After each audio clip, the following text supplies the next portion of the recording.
Jesús es vida. Vida. Jesús no vino a este mundo para que los hombres malos fueran buenos. A eso no vino Jesús. Jesús vino a hacer que la gente muerta viviera. Jesús vino fue a darte vida y vida en abundancia, como lo dice Juan capítulo 10, versículo 10. El hombre ha muerto a causa de ¿qué? Del pecado. Y así la muerte entró a causa del pecado.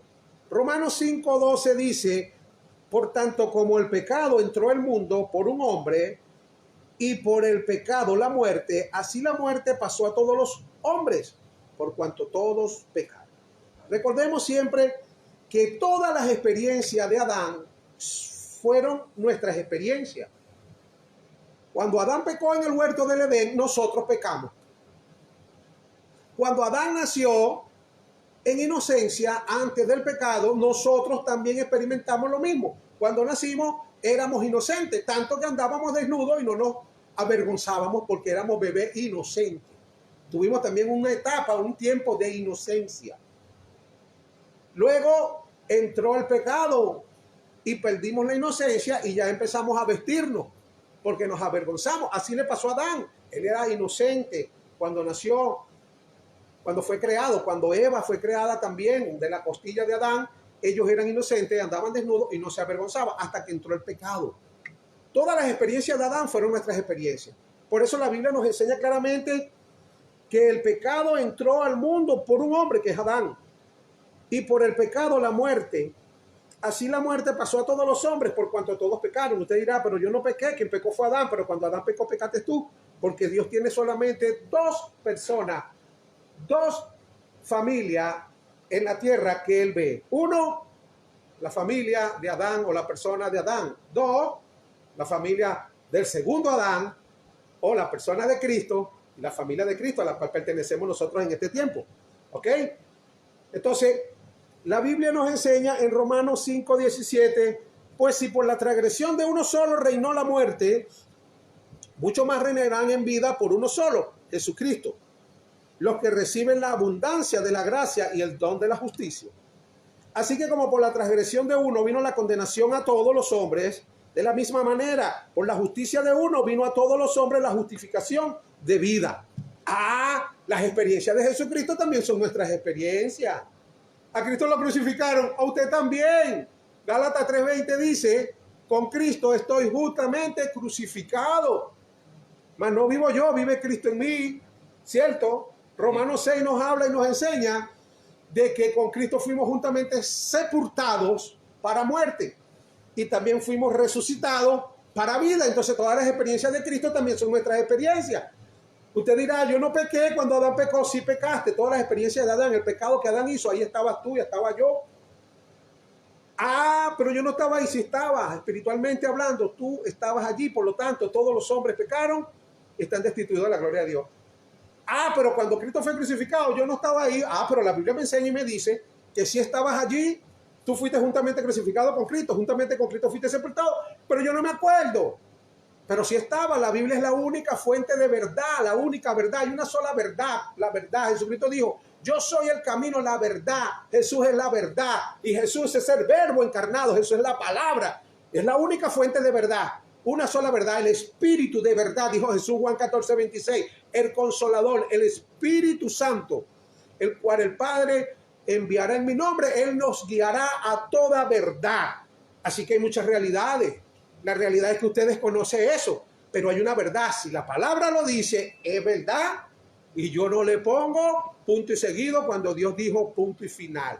Usted fue crucificado juntamente con Cristo y juntamente con Cristo fue sepultado y juntamente con Cristo ha sido resucitado. Tenemos vida y vida en abundancia. Amén. Romanos 5:21 dice, para que así como el pecado reinó para muerte, así también la gracia reine por la justicia para vida eterna mediante Jesucristo, Señor nuestro. Amén.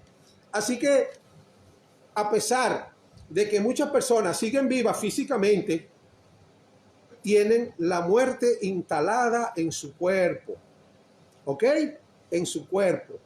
¿Dónde?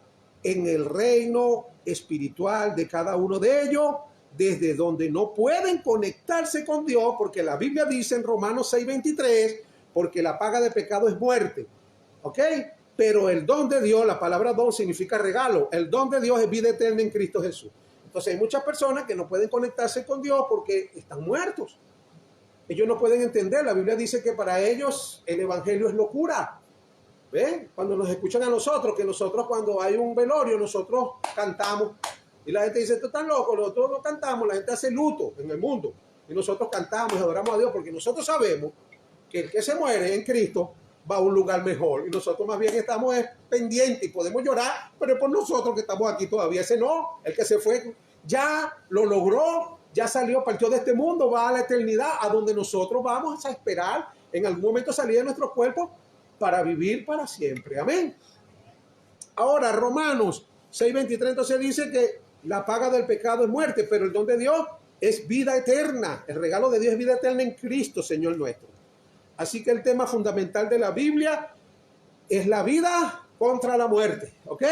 Jesucristo es la vida. Juan 14:6, Jesús dijo, yo soy el camino, la verdad y la vida. Y el diablo es la muerte. Hebreos 2:14 dice, así que por cuanto los hijos participaron de carne y sangre, él también participó de lo mismo, para destruir por medio de la muerte al que tenía el imperio de la muerte, esto es al diablo. ¿Ok? Entonces el Señor Jesucristo quiere que todos nosotros experimentemos más de su vida, ¿ok? En nuestro espíritu, en nuestra alma y también en nuestros cuerpos, especialmente en nuestros cuerpos. ¿Por qué? Porque allí es donde especialmente nos hace falta, ¿ok? Cuando la vida toca tu cuerpo, que es Jesucristo, te toca, ¿qué pasa? El resultado es la plenitud. ¿Y qué es la plenitud? Colosenses 2:9 dice que en él habitaba corporalmente, en Cristo, habitaba corporalmente toda la plenitud de la deidad. ¿Y qué es la plenitud de la deidad? Los 7 espíritus de Dios. ¿Ah? Hermano, ¿y cuáles son esos 7 espíritus de Dios? Que yo sepa, conozco uno solo, el Espíritu Santo. Perfecto. Perfecto. Pero la Biblia nos enseña en Apocalipsis capítulo 1, versículo 4, habla de los 7 espíritus que están delante del trono. Esos 7 espíritus, la Biblia los llama espíritu, pero son manifestaciones, 7 manifestaciones o 7, ¿verdad? Frutos, características del Espíritu Santo de Dios. ¿Dónde lo podemos leer mejor? En Isaías capítulo 11, versículo 2, donde te los enumera clarito. Dice que de la raíz de Isaí, ¿y quién es Isaí? El papá del rey David. Saldrá un vástago que retoñará sus raíces, dice, y reposará sobre él, lo que es la plenitud de la deidad.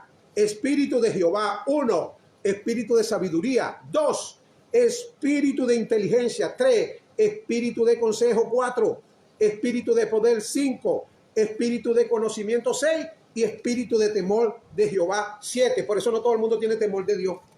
Usted no viste en la iglesia que hay gente que no tiene temor de Dios porque no tiene esa manifestación, no le ha sido, ¿me entiende?, activada en su vida espiritual. Porque puede tener el Espíritu Santo, ¿sí? Porque si tú lees Efesios capítulo 1, versículo 13, dice, habiendo oído la palabra de verdad y habiendo creído en el evangelio de nuestra salvación, fuiste sellado, escucha la palabra, fuiste sellado con el Espíritu Santo de la promesa. El verso 14 dice que son las arras, ¿verdad? Las arras. ¿Qué significa las arras? Lo que le da el novio a la novia, a los anillos, como un compromiso para el matrimonio. Jesucristo es el novio y nosotros somos la novia, la iglesia. Y nosotros cuando nos vayamos a casar hay un compromiso que fue sellado. Fuiste sellado. ¿Cuál es el compromiso que nos sella? ¿Cuáles son las arras? El Espíritu Santo de la promesa. ¿Ok? Que son las arras de la hasta la redención. ¿Ok? Cuando Cristo venga, que son las bodas del Cordero que se van a dar. Ahora, ¿qué pasa? Los de Éfeso tenían al Espíritu Santo y estaban sellados. Pero si usted lee 2 versículos más abajo, el 16 y el 17, el mismo apóstol Pablo dice, no ceso de orar por vosotros y de pedirle al Dios y Padre de nuestro Señor Jesucristo que os dé espíritu de sabiduría y de revelación. Pero tenían el Espíritu Santo, pero le faltaba algo. No tenían espíritu de sabiduría ni de revelación en el conocimiento de Él. Amén. Y Pablo estaba orando para que ese espíritu de sabiduría y de revelación se activara. Hay mucha gente en la iglesia con el Espíritu Santo, pero no tienen sabiduría y no tienen revelación. Por lo tanto, no pueden entender algunas cosas hasta que el Espíritu Santo, ¡pum!, se los activa. Y empieza la gente a recibir esa bendición de lo alto y a tener ya no religión, sino una relación genuina con el Señor. Amén.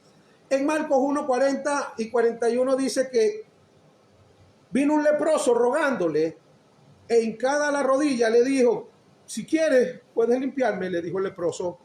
Y Jesús, teniendo misericordia de Dios, le extendió la mano y le tocó y le dijo: quiero ser limpio. Jesús es la vida. Y cuando la gente está muerta, es tocada por Jesús, la gente recibe vida. Ojo, vuelvo y le repito, no es que Jesús vino para que los malos sean buenos. Jesús vino es para que los muertos tengan vida. Amén. Amén. Jesús es en realidad, ¿sabe quién? La vida. Jesús es la vida, y no cualquier vida, sino que es la vida manifestada.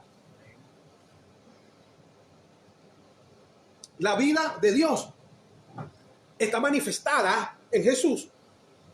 Porque Jesús dijo: yo soy el camino, la verdad y la vida. O sea, la vida, Jesús es la vida, pero manifestada, que es más tremendo todavía. La vida se manifestó y vino al mundo a impartirnos su conocimiento para que nosotros, y a tocar nuestra vida, nuestra mente, nuestro cuerpo y nuestro espíritu, para que nosotros también tengamos vida. Juan 10:10 dijo Jesús: yo he venido para que tengan vida. Para eso fue que Jesús vino. ¿Para qué vino? Para que tengan vida. Y no cualquier tipo de vida, sino para que tengan vida en abundancia. Aquí no, así que no es solo la salvación lo que Jesucristo nos vino a proporcionar. Porque aquí en Juan 10:10 dice que vida, pero más abundante. O sea, habla de una medida de esa vida. ¿Ven? Habla de una medida, habla de abundancia, habla de un nivel, de una medida. Entonces Jesús nada más no vino a darte vida, sino trajo hasta una medida, vida abundante, te trae calidad de vida. Así que entonces no es solo salvación, sino vida. También vemos el caso de Lázaro. Lázaro estaba muerto. En Juan 11:14 dice que Jesús dijo claramente: Lázaro ha muerto. Y si Jesús dijo que Lázaro ha muerto, porque Lázaro estaba muerto. Y Juan 11:17 vino pues Jesús y halló que Lázaro estaba muerto desde hacía 4 días en el sepulcro, estaba muerto. Y Juan 11:25 le dijo Jesús: yo soy la resurrección y la vida. Mira lo que es Jesús, la vida. El que cree en mí, aunque muera, aunque esté muerto, vivirá. Y Juan 11:43 dice: y habiendo dicho esto, clamó a gran voz: Lázaro, ven fuera. ¿Y qué pasó? Lázaro, que estaba muerto, ¿quién lo llamó? La vida manifestada lo llamó. ¿Y qué pasó con Lázaro? Lázaro vivió. Entonces Jesucristo, estamos claros que no vino nada más para darnos salvación, ni tampoco para cambiar al hombre malo para que sea bueno, sino que Jesús vino para que los muertos tengan vida. ¿Cuántos alaban la gloria de Dios? Gloria a Dios. También vemos en 1 Tesalonicenses capítulo 4, verso 16, dice: porque el Señor mismo con voz de mando, con voz de arcángel y con trompeta de Dios descenderá del cielo, y los muertos en Cristo, escuchen bien, los muertos en Cristo resucitarán primero. Así que a través del sacrificio de Cristo y a través de su resurrección, lo que hemos creído, hemos nacido de nuevo. Amén. Efesios 2, 5 y 6 dice: aún estando nosotros muertos en pecado, nos dio vida juntamente con Cristo, por gracia. La palabra gracia significa favor inmerecido. Algo que tú no te merecías ni que yo me merecía, sino que por gracia soy salvo. Y juntamente con Él nos resucitó. Mire bien, estábamos muertos y Jesús nos resucitó. Y asimismo nos hizo sentar en los lugares celestiales con Cristo Jesús. ¿Qué le parece? ¿Dónde estamos nosotros sentados? En los lugares celestiales, hermano. Porque así lo dice la Biblia y yo lo creo. Ahora, yo les he explicado siempre que nuestra posición física no es la misma que nuestra posición espiritual. Usted está sentado allí en este momento y usted me está escuchando allí a través de la internet. Pero yo le voy a decir una cosa. Esa es su posición física, pero la espiritual suya es que usted está sentado en lugares celestiales, reinando juntamente con Cristo. Porque Cristo se lo dijo al mismo Nicodemo en Juan capítulo 3, versículo 9, cuando le dijo: nadie subió al cielo, sino el que descendió del cielo. Jesucristo estaba hablando con Nicodemo aquí en la tierra. Le dijo, el que descendió del cielo, el Hijo del Hombre, que es Él, que está en el cielo. ¿Cómo es eso, Jesús? Si tú estás hablando conmigo, le diría a Nicodemo, ¿cómo es eso? Estás hablando conmigo y me vas a decir que estás en el cielo. Porque Jesús sí sabía su posición. Él está sentado a la diestra del Padre en lugares celestiales, juntamente con nosotros también, pero también estaba aquí en la tierra. Así que la posición de nosotros no es una posición que nosotros estamos buscando, una posición victoriosa. Ya nosotros estamos en victoria y peleamos batalla desde una posición de autoridad. Amén. No podemos ver nada más de abajo hacia arriba. Nosotros tenemos que ver de arriba hacia abajo y ordenarle al diablo y a sus demonios que están bajo nuestros pies. Porque todas las cosas fueron sometidas y Dios las puso bajo los pies de Cristo. Y la dio por cabeza a la iglesia. Dice que somos nosotros el cuerpo de Cristo. Así que nosotros no tenemos que estarnos quejando mucho, sino saber, conocer, tener una revelación divina para nosotros poder caminar en este planeta donde nos encontramos. Amén. Miren lo que dice la Biblia. La vida de Cristo es impartida a nuestra vida a través del Espíritu Santo. Y el Espíritu Santo es el Espíritu de Dios. El Espíritu Santo es el Espíritu de Cristo. Es un solo Espíritu, es el mismo. Romanos 8:9, ¿qué dice, hermano Brander?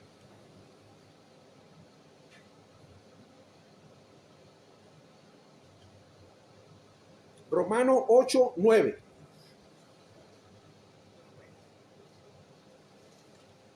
Dice, porque nosotros no vivimos según la carne. Mas vosotros no vivís según la carne, sino según el Espíritu. Si es que el Espíritu de Dios mora en vosotros. Y si alguno no tiene el Espíritu de Cristo, no es de Dios. Entonces, si el Espíritu de Dios mora en vosotros, nos lo dice el Espíritu de Dios, y si alguno no tiene el Espíritu de Cristo, ¿será que tenemos dos espíritus? El Espíritu de Dios y el Espíritu de Cristo. Porque Dios es una santísima Trinidad, según algunos tienen por costumbre, por conocimiento. Falso, hermano. Hay un solo Espíritu. El Espíritu de Dios es el mismo Espíritu de Cristo y el mismo Espíritu Santo. ¿Por qué o cómo? No, hermano, el Espíritu de Cristo es uno y el Espíritu de Dios es otro. El Espíritu de Jehová es otro. Falso. Lea Primera de Pedro, Frande. Primera de Pedro, capítulo 1, versículo 10 y 11, ¿qué dice? Dice, los profetas de la gracia destinadas a vosotros, amén, inquirieron diligentemente, indagando acerca de esta salvación, escudriñando qué persona y qué tiempo indicaba el Espíritu de Cristo que estaba en ellos. Indicando los profetas que indagaron diligentemente acerca de nuestra salvación. Dice, ellos indagaban diligentemente, indicando que el Espíritu de Cristo que estaba en ellos, en los profetas del Antiguo Testamento. ¿Qué espíritu estaba entonces en los profetas del Antiguo Testamento? Según la Biblia, el Espíritu de Cristo. Entonces el Espíritu de Cristo, el Espíritu de Dios es lo mismo. Así que cuando el Espíritu Santo viene a ti y te toca, te da vida. Vamos a ver, en 1 Corintios 6:17 dice, pero el que se une al Señor, ¿ven? Un espíritu es con él. ¿Y quién es el Señor? Dios Todopoderoso. Amén. El Señor es Dios. El Señor es espíritu. Juan 4:24 dice que Dios es espíritu. Entonces dice claramente que el que se une al Señor, un espíritu es con él. ¿Y quién es el Señor? ¿Quién es el Señor? Filipenses 2:11 dice, y toda lengua confiese que Jesucristo es el Señor. Entonces, ¿quién es el Señor? El Señor es el Espíritu. Y toda lengua confiese que Jesucristo es el Señor. Y el Señor Jesucristo es el Espíritu. Ya lo leímos en 1 Pedro 1, 10 y 11. Ahora, 2 Corintios 3:17, que dice, porque el Señor es el Espíritu. ¿Y quién es el Señor? Jesucristo, yo lo dije. Por todos lados donde tú busques vas a conseguir que Jesucristo es el Señor. Y el Señor es el Espíritu. Jesucristo es el Espíritu. Porque el Espíritu de Jesucristo, en 1 de Pedro 1, 10 y 11, dice que los profetas del Antiguo Testamento escudriñaron diligentemente para saber qué tiempo y qué persona les decía el Espíritu de Cristo que estaba en ellos. Es el mismo Espíritu Santo, es el mismo Espíritu de Dios. Así que recuerden siempre que hay un solo Espíritu, no hay dos espíritus ni tres espíritus, aunque la Biblia nos acaba de hablar y le expliqué que habían 7 espíritus, que es de la plenitud, pero son manifestaciones de un solo Espíritu. Ok, seguimos. Entonces Cristo nos liberó de la muerte y del pecado. En Romanos 6:4 dice, porque somos sepultados juntamente con Él para muerte por el bautismo, a fin de que como Cristo resucitó de los muertos por la gloria del Padre, así también nosotros andemos en nueva vida. Entonces, la vida eterna es Dios en ti. ¿Por qué? ¿Por qué la vida eterna es Dios en ti? Porque la vida de Dios es eterna. Dios es eterno. La vida de Dios es eterna y cuando llega a ti y tú, el Espíritu de Dios, el que se une a Dios, un espíritu con Él, tú tienes ¿qué? Vida eterna. ¿Qué te parece? Vida eterna. Escuche bien claramente. Primera de Corintios 6:17 dice que el que se une al Señor, un espíritu es con Él, ok. Y el Espíritu del Señor o el Espíritu Santo nunca jamás te abandonará, jamás. ¿Por qué? Porque el Señor Jesucristo lo prometió y Él no es hombre para mentir. Dios, dice la Biblia que Dios no es hombre para mentir, ni hijo de hombre para arrepentirse. Mateo 28:20 dice, he aquí yo estoy con vosotros todos los días hasta el fin del mundo. Y si Él dijo que iba a estar con nosotros hasta el fin del mundo, en ningún momento dijo que te iba a desamparar. Te voy a dejar. Te voy a dejar por grosero. Eso es falso. Te voy a dejar por pecón, porque eres muy pecador. Falso. Te voy a explicar algo. Algunos dicen, ay hermano, pero si una persona que es cristiana y vive en pecado y vive pecando todo el tiempo, el Señor no lo abandona. No. ¿Cómo que no, hermano? ¿Sabe por qué no lo abandona? Porque si una persona vive practicando el pecado todo el tiempo, el Señor o el Espíritu Santo nunca estuvieron con él. Entonces no te puede abandonar puesto que no está contigo. ¿Por qué? Hermano, claro que sí. Yo conozco uno que va a la iglesia y ese hombre está en pecado todo el tiempo, cada rato. Se no come se peca como le da la gana. Entonces el Espíritu Santo no está ahí. Ese hombre no ha nacido de nuevo. Y la Biblia dice que para poder entrar en el reino, Jesucristo se lo dijo a Nicodemo en Juan 3:5, de cierto os digo, Nicodemo, que el que no naciere de nuevo del agua y del Espíritu no podrá entrar en el reino de los cielos. Entonces esa persona no ha nacido del Espíritu, puede estar bautizada, puede ir a la iglesia, vestirse como un evangélico, hablar como un evangélico, orar como un evangélico, se conocen los coritos, se conoce el léxico de los evangélicos, cuando te ve en la calle te dice gloria a Dios, te dice quién vive. Y ay, aleluya, pero déjame decirte que por su fruto lo conoceréis. En primera de Juan, capítulo 5, verso 39, dice, todo aquel que es nacido de Dios no practica el pecado, porque la simiente de Dios permanece en él y no puede pecar porque es nacido de Dios. Ahí está sencillo. ¿Cuál es la simiente de Dios? Jesucristo, el Espíritu Santo. Cuando está en ti, tú quieres pecar y no puedes. Bueno, chicos, si algunos queremos trabajar haciendo otras cosas y no podemos, imagínate tú pecar. Si no podemos trabajar. Algunas veces queremos hacer un tipo de trabajo y no podemos. Porque no nos deja. ¿Quién no te deja? El Espíritu Santo que está en ti. No, chicos, quédate quieto, espera. ¿Ves? Bueno, imagínate pecar. ¿Tú crees que vas a poder pecar así como te da la gana y no te pasa nada? Tienes hijos regados por todos lados, tienes mujeres. Yo conozco un pastor que él tiene 2 mujeres, 2 esposas, mujeres, pues, que vive con 2. Y trabaja en una empresa de las máximas empresas de plata, pues, y el hombre tiene una buena posición. Y yo lo veía con sus 2 mujeres. Y ahora está en mejor posición. Y yo dije, diablo, tú no me engañes, ese nunca fue pastor, ese nunca tuvo el Espíritu Santo. La Biblia dice que Satanás se viste de ángel de luz para engañar aún si es posible a los escogidos. Y también dice que los ministros de justicia se disfrazan de ministros de luz, ¿verdad? Para engañar, los ministros de justicia, los ministros de Satanás se disfrazan como ministros de justicia para engañar, si es posible, a los escogidos. Entonces, eso a mí no me da nada porque yo sé, ¿ves? Porque a veces uno le pasa, a veces muchos cristianos que andan sufriendo, haciendo las cosas bien, están sufriendo, y tú ves a aquel pastor que tiene 2 mujeres, uy, al hombre ahora le pusieron un rango más grande y ganó más real, y tú lo ves en tremendo carro. Oye, a cualquiera le pasa lo que dice el Salmo 73, casi resbalaron mis pies porque vi el impío como prospera, y uno pasando, ay Dios, orando y ayunando y clamando, ay Dios, y que la cosa cada día más fea. No, hermano, no. Déjame decirte que puede ir a la iglesia, puede estar en la iglesia, puede tener el título que tenga, pero Jesucristo me dijo claramente cómo puedo yo diferenciar a un cristiano genuino de uno falso. Por su fruto lo conoceré. Así que no se sienta mal si usted es un hombre de Dios, una mujer de Dios y está pasando por necesidades. A veces tiene que esperar que, mire, yo tengo que esperar a veces que el barbero llegue para afeitarme, porque sí, Dios me lo puso y no le pago. Entonces yo a veces me pongo bravo, yo quiero tener un barbero que yo le pague, pero entonces a veces cuando estoy melenudo, que no tengo ría para afeitarme, tengo que ir para que el barbero que Dios me dio, para que me afecte. ¿Qué voy a hacer? Entonces eso pasa con nosotros en esto. ¿Cómo será para pecar, mi hermano? Mire, lo dice claramente. Todo aquel que es nacido de Dios no practica el pecado. Una persona que vive practicando el pecado no está diciendo que no peca, porque si decimos que no tenemos pecado, llamamos a Dios mentiroso y la verdad no está en nosotros. Pero estamos hablando de una práctica pecaminosa. Oye, tener 2 mujeres siendo un pastor, eso es pecado, mi hermano, de aquí a la luz, por donde lo busque. Dice la Biblia claramente que debe ser marido de una sola mujer. Primera de Timoteo, capítulo 3, versículo 2. Así es sencillo. Segundo, primera de Juan 5:4 dice, porque todo lo que es nacido de Dios vence al mundo.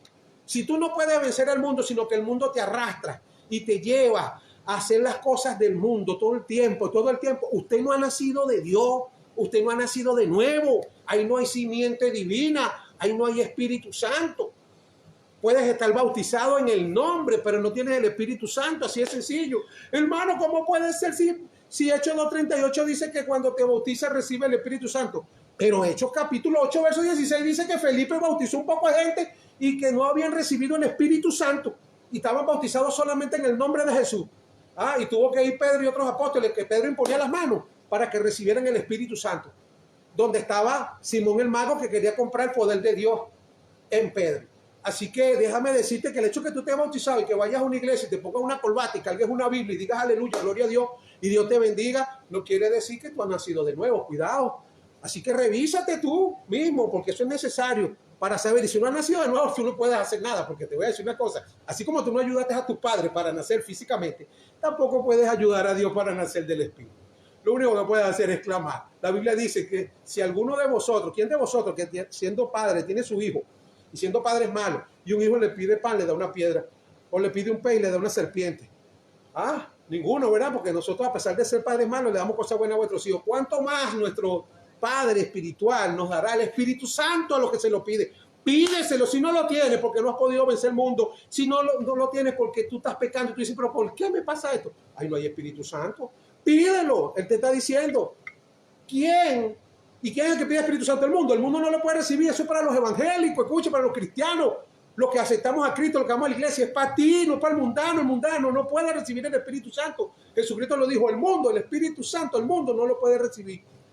Entonces, ¿por qué dice que clama, pide Espíritu Santo? Al cristiano y cristianos que no han nacido de nuevo del Espíritu.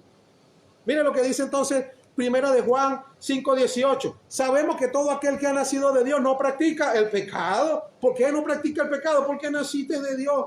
Así que si estás pecando siempre, cada vez, todos los años echas tu pecadota, o cada rato, bueno, te voy a decir una cosa, oye, clámale a Dios, Dios no te va a decir que no, pídele perdón, porque todos venimos de por allá, porque nosotros no caemos bonitos del cielo. Bueno, y te repito, Cristo no vino a que el hombre malo fuera bueno, sino a que el hombre muerto viviera, ¿ok? Pero, escúcheme bien, cuando el Espíritu Santo llega a alguien, nunca lo abandona. Así que si el Espíritu de ti nunca te abandona, sino que el que comenzó la buena obra, ¿ves? Si tú eres un cristiano y estás pecando, bueno, pero si el Espíritu Santo está en ti, Él comenzó la buena obra, Él la va a perfeccionar y la va a terminar. No deja obra inconclusa. No ayudes al Espíritu Santo, escucha bien, no eres tú el que va a ayudar al Espíritu Santo, me voy a portar bien. Mentira, no te vas a poder portar bien nunca.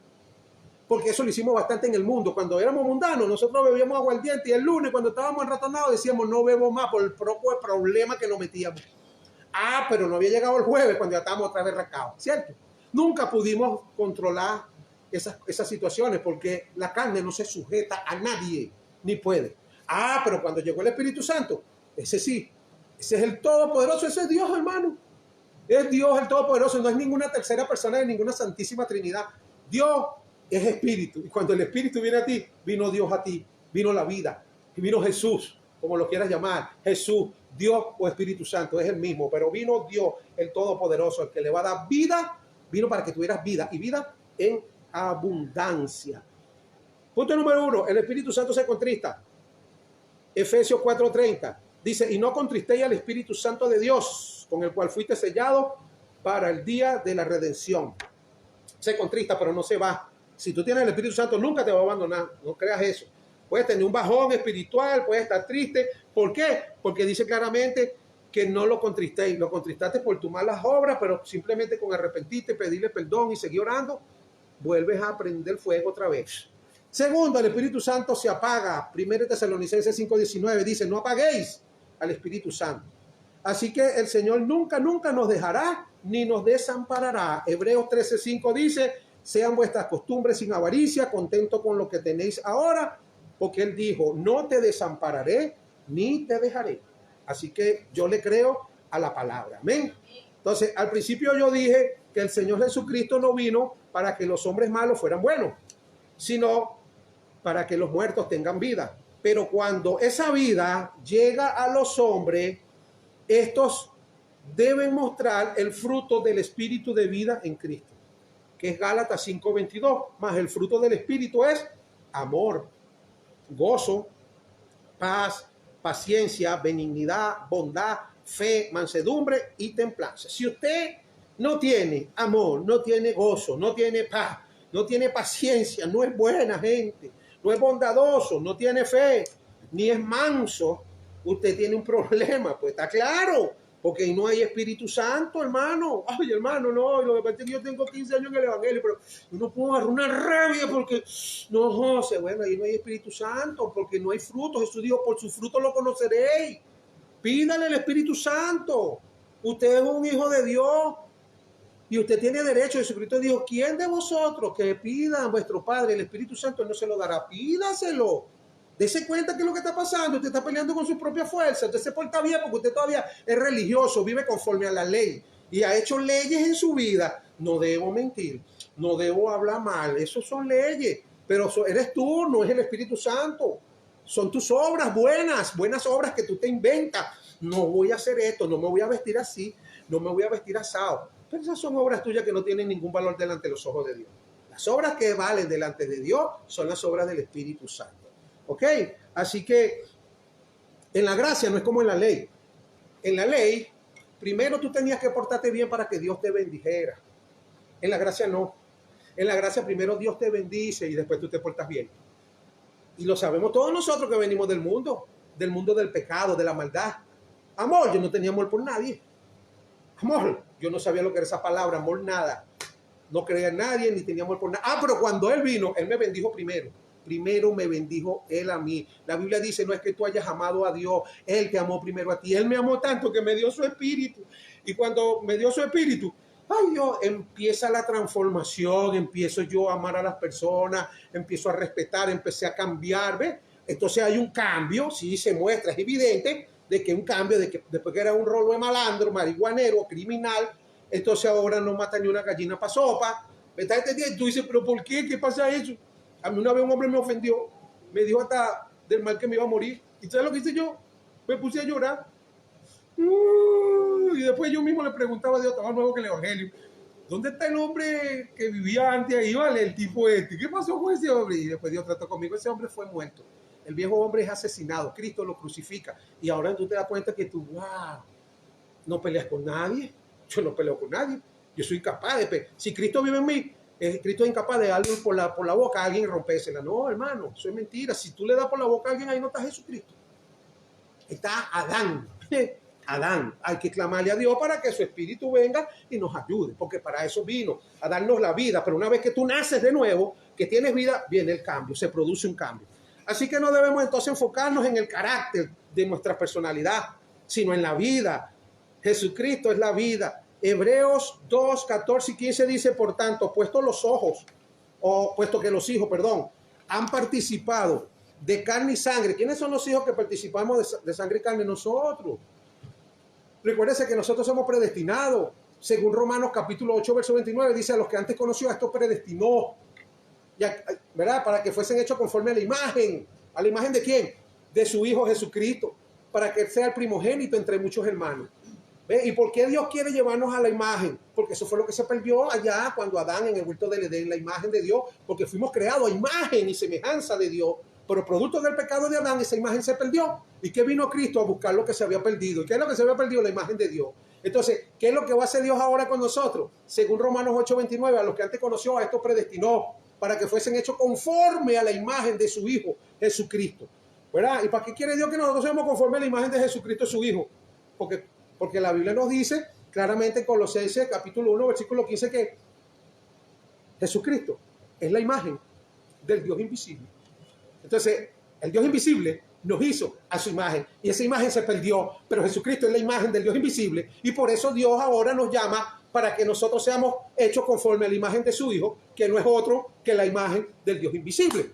Creo que lo estoy explicando. Si usted tiene revelación y entendimiento, puede entenderlo. Amén. Entonces, amados hermanos, dice que de igual manera Él participó también de lo mismo. ¿De qué participó Él, Jesucristo? De sangre y carne. ¿Y por qué Jesucristo? ¿Ah? ¿Por qué Jesucristo, el Hijo de Dios? ¿Y por qué no Dios? Dicen algunos. Jesucristo es Dios manifestado en carne. 1 Timoteo capítulo 3, verso 16 dice, indiscutiblemente grande es el misterio. No se discute, es un misterio grande. No se discute, es indiscutiblemente grande. Es el misterio de la piedad. Dios, el único Dios, fue manifestado en carne. Y si tú lo buscas por Mateo 1:23 dice, he aquí la Virgen concebirá y dará a luz un hijo, llamará su nombre Emmanuel. ¿Qué significa Emmanuel? La Biblia te lo dice, que traducido es Dios con nosotros. ¿Y cuántos dioses hay? Un solo Dios, el Dios de Jacob, el Dios de Abraham, el Dios de Isaac, el único Dios verdadero, uno solo. La diferencia es que en la gracia Él tuvo que participar de lo que nosotros participamos, de cuerpo, de carne y sangre. ¿Para qué Él hizo eso? ¿Para qué? Mirad, ¿para qué lo hizo?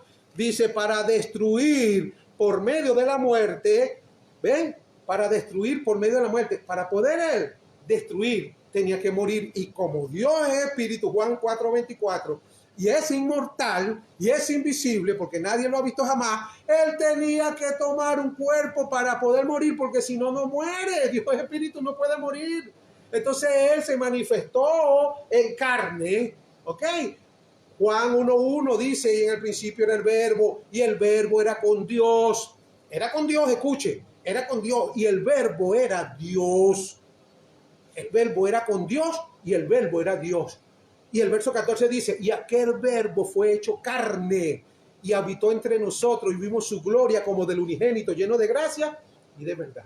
Así que Jesucristo es Dios. Cuando tú hablas de Jesucristo, estás hablando de Dios. Pero del segundo Dios, no hay ningún Dios ni ningún segundo nada. A Jesucristo no lo menciona la Biblia de segundo, de nada. No, Jesucristo es el segundo de la Trinidad. Mentira. La única parte donde Dios nombra a Jesucristo en la Biblia como segundo es como el segundo Adán. ¿Ok? Y eso refiriéndose a Jesucristo el hombre. Porque Jesucristo es Dios y es hombre. Jesucristo es 100% Dios. En el principio era el verbo y el verbo era con Dios y el verbo era Dios, 100% Dios. Verbo era Dios, 100% Dios. Y el 14 dice, aquel verbo fue hecho carne, 100% hombre.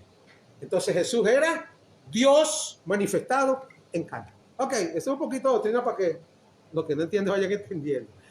Así que un cristiano verdadero debe entender que Él vino para destruir por medio de la muerte al que tenía el imperio o el dominio de la muerte. Este es al diablo.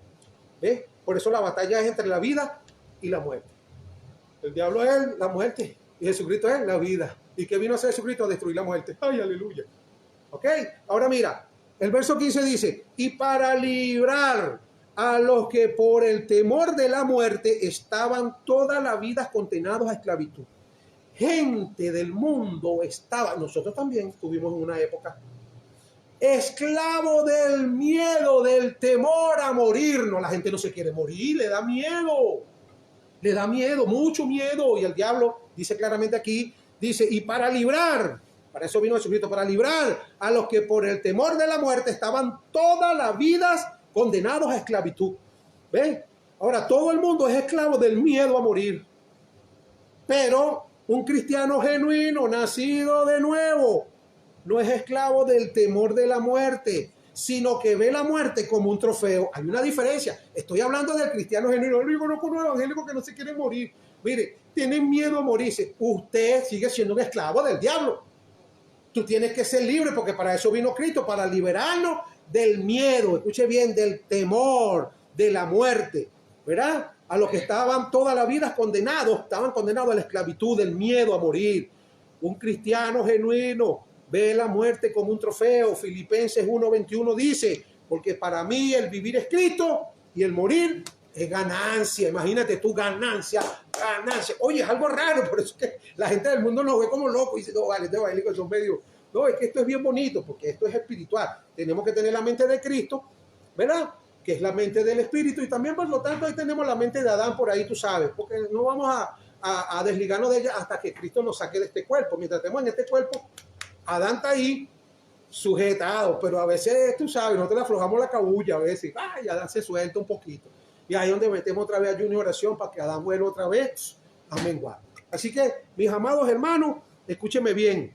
El remedio contra las enfermedades y contra la opresión del diablo la suministró Dios, el Padre.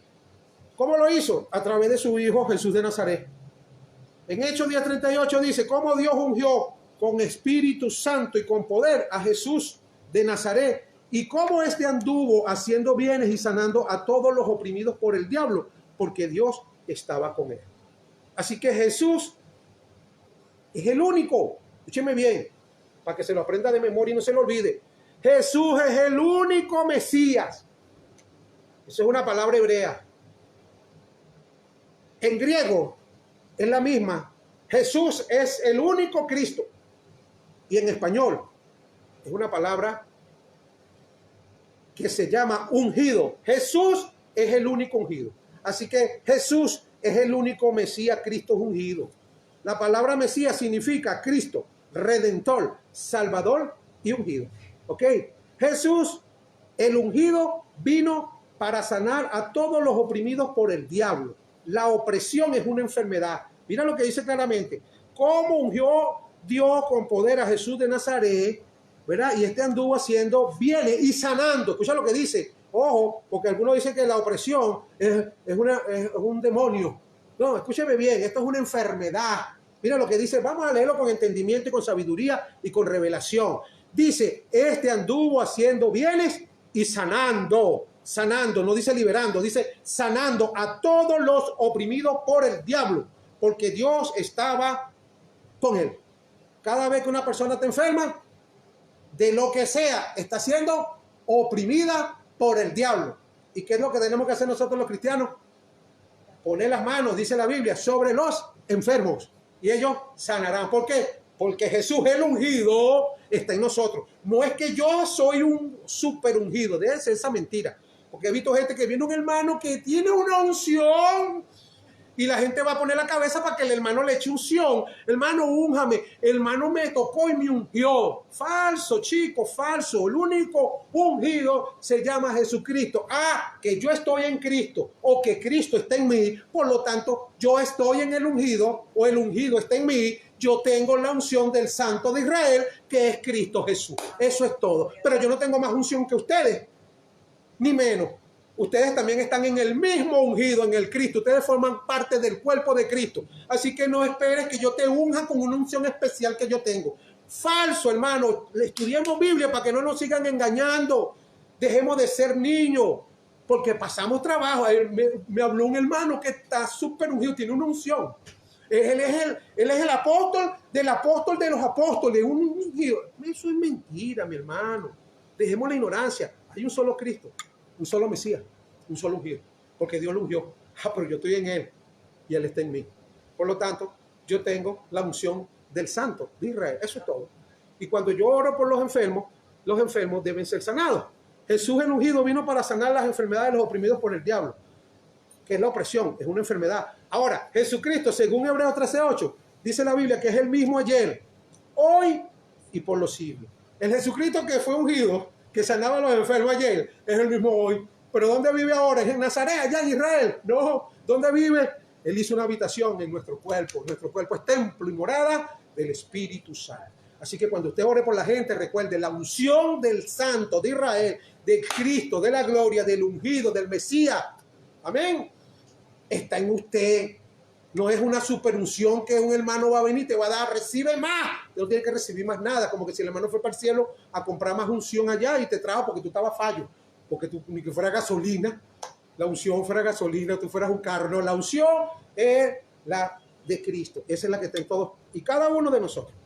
Fíjense lo bueno que es nuestro Dios. En Hebreos 2:14 dice que participó de lo mismo que nosotros. ¿Para qué? Para destruir por medio de la muerte al diablo, ¿verdad? Y a sus secuaces, que son sus principados. Colosenses 2:15 dice, y despojando a los principados y a la potestad de los exhibió públicamente, triunfando sobre ellos en la cruz. Ya lo hizo. Jesucristo es nuestro Rey. En 1 Corintios 15, 25 y 26 dice, porque es necesario que Él reine, hasta poner a todos sus enemigos debajo de sus pies. Y el último enemigo que será destruido es la muerte. Escuche bien. Entonces la muerte no es amiga de Dios, es enemigo. Acuérdense de eso. Eso que tú estás enfermo y se murió es porque Dios lo permitió. Eso es falso. Dice que ninguna comunión tiene la luz con las tinieblas. ¿Ok?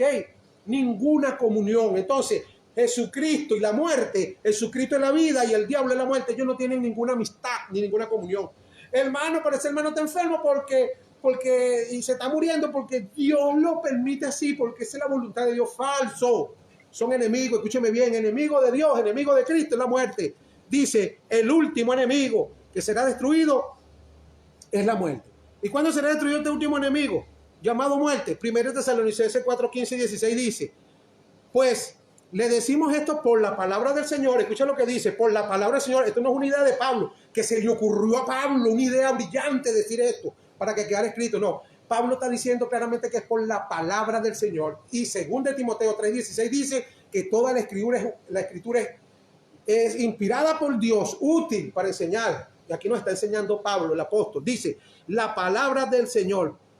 Nosotros que vivimos, que habremos quedado hasta la venida del Señor, de ninguna manera pereceremos a los que durmieron. Dice, porque el Señor mismo descenderá del cielo con clamación de voz de arcángel y con trompeta de Dios, y los muertos en Cristo resucitarán primero. Cuando los muertos resuciten, ya la muerte tiene que soltarlo. La muerte ahí es destruida. El enemigo último a veces. Ya ahí listo.